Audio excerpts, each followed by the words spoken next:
Welcome to Film and Page. I'm Dominic, and in this video, I'm going to be talking about Cobra Kai Season 1. And if you're not watching this show, why not? So, it only took 34 years to get a sequel worthy of The Karate Kid, and they finally done it. They finally made it work. So Cobra Kai, this show, premiered on YouTube in 2018, and I remember the first two episodes were free. I watched the first two episodes and I was like totally hooked.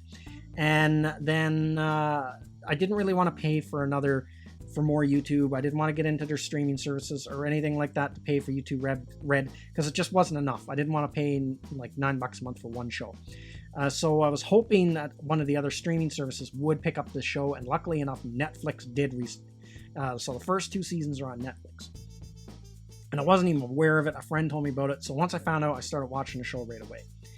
And I have to say, this show is fantastic, and I am hooked on it. And I can't wait to get in and start watching Season 2. So I just finished watching Season 1 this weekend. So before I get too far into talking about Season 1 of Cobra Kai, I'm going to go and talk about my background with the Karate Kid movie and the franchise. So the original Karate Kid movie came out in 1984.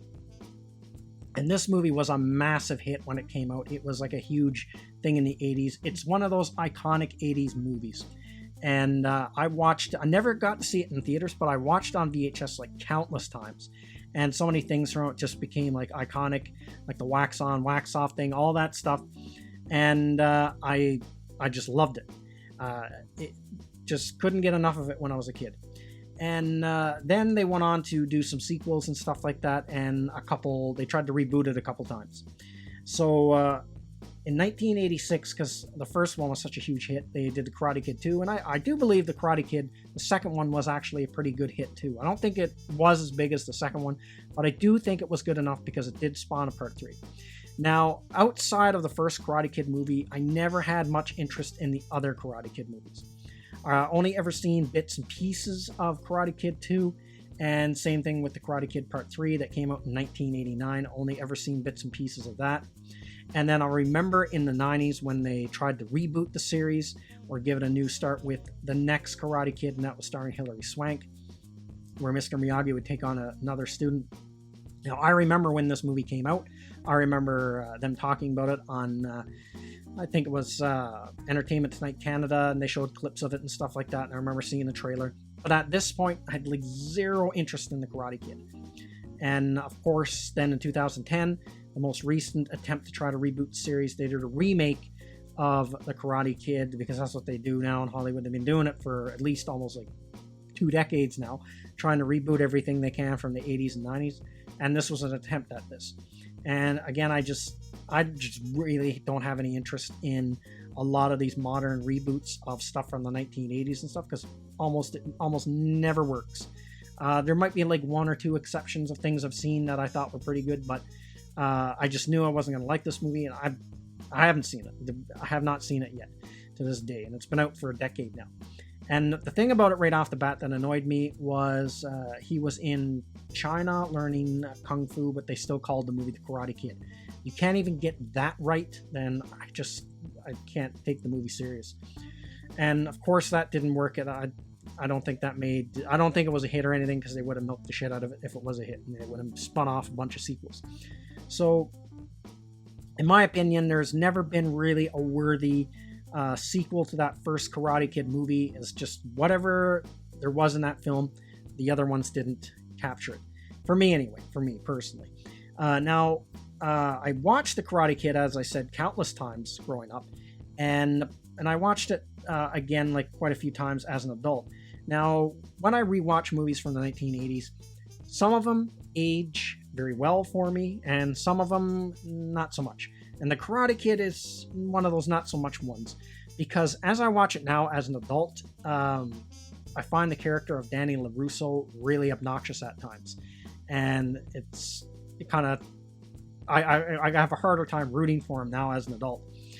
And because just the stuff he did, if you had done it in real life in a high school, there's no way you would have ever got that blonde girl to hang out with you or be your girlfriend. You would have been like basically like a social pariah right off the bat. So but that's a whole other video. And then when I first heard about them, they were going to do a Karate Kid TV show.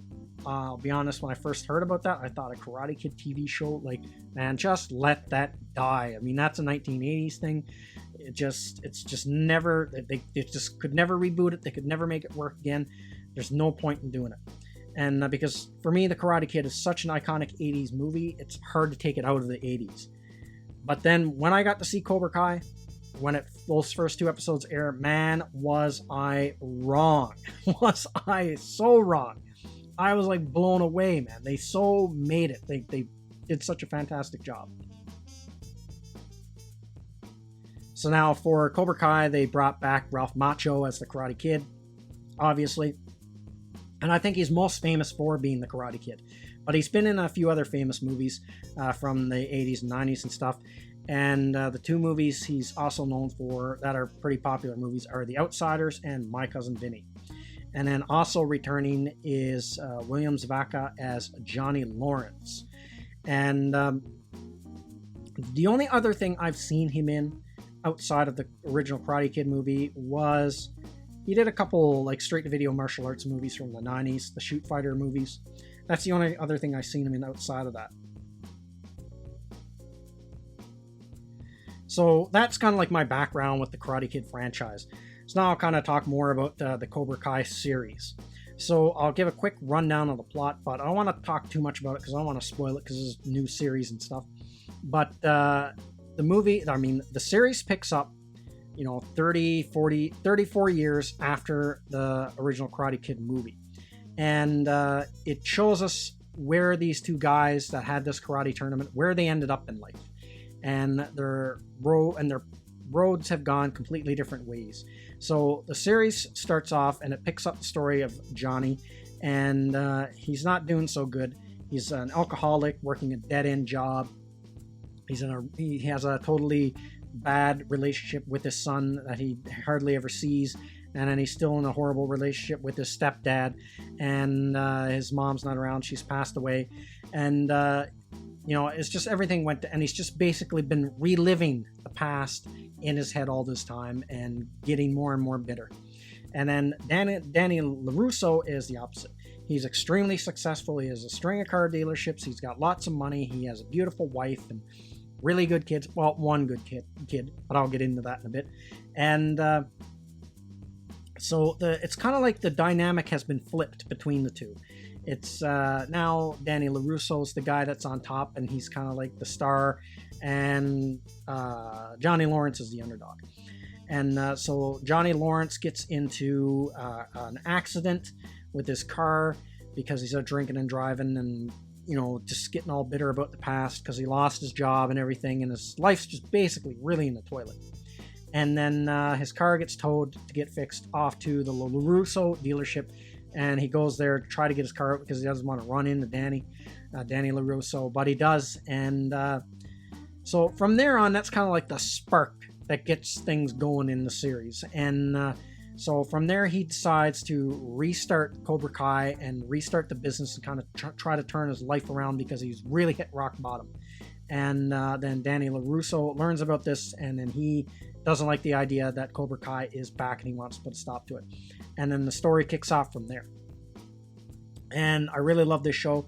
Now, it's got a lot of teen drama, which makes sense, which is in keeping with the original Karate Kid movie, because basically that movie was about not only being a karate tournament movie, but it was a teen drama movie, because you had the drama going on between the teenagers and stuff and all that, with Danny getting bullied and then Danny taking this guy's girlfriend and all this kind of thing. So you have the same thing in the series. So the series completely captures the spirit of the 84 film, but now the teen drama is with the kids of the main characters. And there are a lot of really good characters. There's a lot of characters I like in the series. So right off the bat, my favorite character is Johnny Lawrence.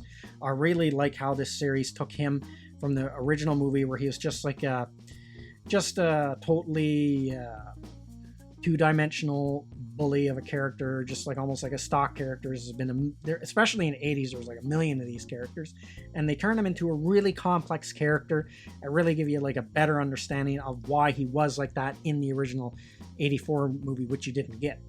And it's great. He does a great job, and Williams back is just fantastic in this series.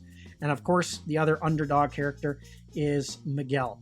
He the first student that Johnny Lawrence takes under his wing. Fantastic character, another great character. And of course, see Ralph Macchio come back as Daniel LaRusso, another great character. He does a good job of playing like playing Danny LaRusso, but he still has like that axe to grind with Johnny Lawrence. And then some of the other side characters are really good, like Hawk and Aisha, and then the daughter Samantha and things like that. So lots of great characters in this series, but now there's one thing in this series that does really annoy me, and it is Danny LaRusso's son in this series. Like Samantha's a great character, but the younger son, I can't stand that character. And honestly, I don't know what point the character has to the series. Contributes nothing to the storyline. He's just like a ongoing gag in the show. And it's like they just looked at what are all the worst traits, stereotypical traits that people apply to kids of that age today. Like everything's there: eating too much, being obese, playing too many video games, just being undisciplined and rude and spoiled, and everything is all balled up in that character. And if you could have cut that character out from the series completely, and it wouldn't affect the storyline at all, because the character, in my opinion, is annoying and redundant.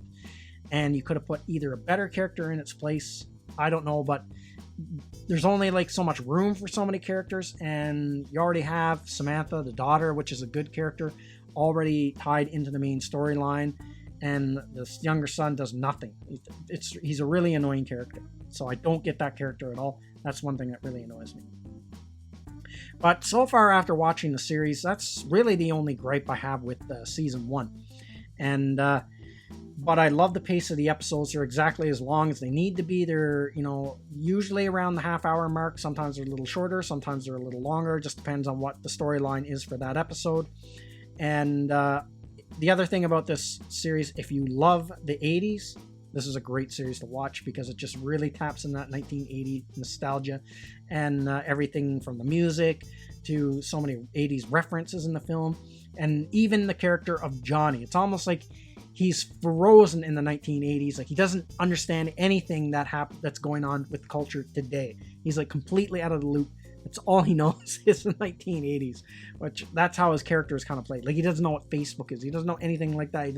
He's ignorant to the internet, all those things, which makes his character really interesting, because he's almost like that 1980s man brought to present day.